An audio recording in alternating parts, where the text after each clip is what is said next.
ఉంది.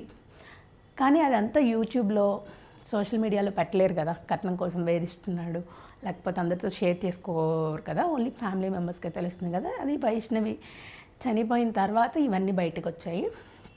సో అదనం కట్నం కోసమే మా ఇద్దరి మధ్య డిస్టర్బెన్స్ జరిగింది.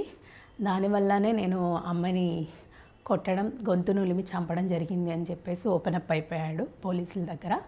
సో ఎలా చంపాడంటే ఫస్ట్ కత్తితో ఇక్కడ పొడిచాడంట, తర్వాత గొంతు నులిమేశాడంట, చేతులకి వాటికి కూడా ఆ కత్తితోని గాయాలయ్యాక ఆ కత్తిని అండ్ ఆ అబ్బాయి చంపినప్పుడు వేసుకున్న డ్రెస్ ఏదైతే రక్తపు మరకలు ఉంటాయో ఆ డ్రెస్ని రెండింటిని కూడా ప్యాక్ చేసి ఎక్కడో దాచిపెట్టేసి వేరే డ్రెస్ వేసుకొని ఏమీ తెలియనట్టుగా ఉదయాన్నే లేచి యథావిధిగా ఫ్రెష్ అప్ అయిపోయి వాళ్ళ అత్తయ్య ఇంటి ముందు ఊడుస్తూ ఉంటేనే ఆ అబ్బాయి బండి వేసుకొని వెళ్ళిపోవడం జరిగింది.